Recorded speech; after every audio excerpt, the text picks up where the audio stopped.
आज तक आपको यूक्रेन जंग पर नॉन स्टॉप मेगा कवरेज दिखा रहा है। आज तक संवाददाता गीता मोहन मारियोपोल पहुंच चुकी हैं। पहली बार देश का कोई न्यूज चैनल मारियोपोल पहुंचा है। देखिए मारियोपोल से भेजी गई गीता मोहन की ये सुपर एक्सक्लूसिव रिपोर्ट।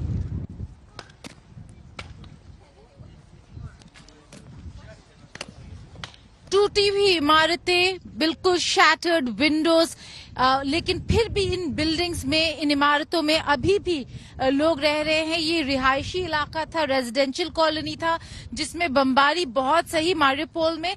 लेकिन फिर भी अगर आप देखें, जो बुजुर्ग लोग हैं, कुछ लोग जिनके छोटे छोटे बच्चे हैं जो निकल नहीं पाए, वो अभी भी इस सिटी में फंसे हुए हैं। बहुत ऐसे हैं जो ये कहते हैं कि उनके पास पैसे नहीं हैं, बैंक्स बंद हो चुके हैं, कहीं जाकर भी क्या करेंगे और कैसे जाएंगे, इस डर से भी नहीं निकल रहे हैं।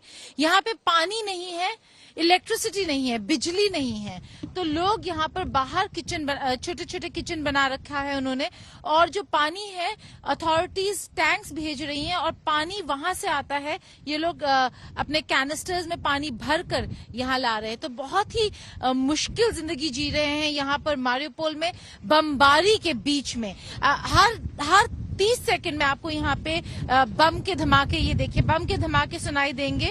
इस बमबारी के बीच में कुछ ऐसे रिहायशी इलाके हैं जहाँ पे अभी भी लोग रह रहे हैं, लेकिन हम आपको उन इलाकों में भी लेकर जाएंगे जहाँ पर बिल्कुल पूरी सिटी तहस नहस हो चुकी है और वहाँ पे कोई अब रह नहीं सकता। जो मंजर है, जो माहौल है मारियोपोल का, वो इतना डेवस्टेटिंग है कि जो लोग यहाँ पे फंस गए हैं या बाहर नहीं निकल पाए हैं, जिनकी मौत हो गई, उनके फैमिली मेंबर्स अपने लोगों को कब्रिस्तान तक नहीं पहुंचा पाए, इसलिए ऐसे ही बिल्डिंग अपने घरों के बगल में उन्होंने कब्र खोदा और अपने परिजनों को दफनाया। ये हाल है मारियोपोल का, जहां पर आज ऐसे हालात हो चुके हैं कि लोगों का बाहर निकलना मुश्किल है, और अगर निकल पा रहे हैं तो बहुत मुश्किल से निकल पा रहे हैं। मारियोपोल में ये यूक्रेनियन ट्रक्स हैं, कॉन्वॉय, जो एक अटैक में पूरी तरीके से झुलस गए। बम्बार्डमेंट, रूसी बम्बार्डमेंट हुआ था 16 मार्च को, कहते हैं, जब इस पूरे इन सारे रूसी यूक्रेनियन ट्रक्स को रूसी फोर्सेस ने बिल्कुल जला के खत्म कर दिया। ये बहुत ही इम्पोर्टेंट सिटी है। हम जहां से आ रहे थे वहां से यहां तक मारियोपोल अब काफी सारे इलाके रूसी कब्जे में है। रूसी और जो डोनेट्स्क के पीपल्स मिलिशिया है उनके कब्जे में है, लेकिन ये बहुत ही महत्वपूर्ण इलाका है। क्यों? क्योंकि मारियोपोल क्राइमिया और डोनेट्स्क के बिल्कुल बीच में है, एक लैंड ब्रिज की तरह।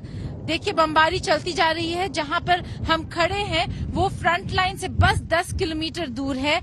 10 किलोमीटर दूर अब वहां पे अजोव बटालियन, जो यूक्रेनियन बटालियन है, अजोव बटालियन और नेशनल गार्ड, वो मिलकर एक फ्रंट लाइन और एक फोर्टिफिकेशन खड़ा कर दिया उन्होंने, ताकि वो ब्रीच ना हो पाए। लेकिन मारियोपोल का सबसे मैक्सिमम इलाका जो है वो अब रूसी कंट्रोल में है। बहुत ही इंपॉर्टेंट है।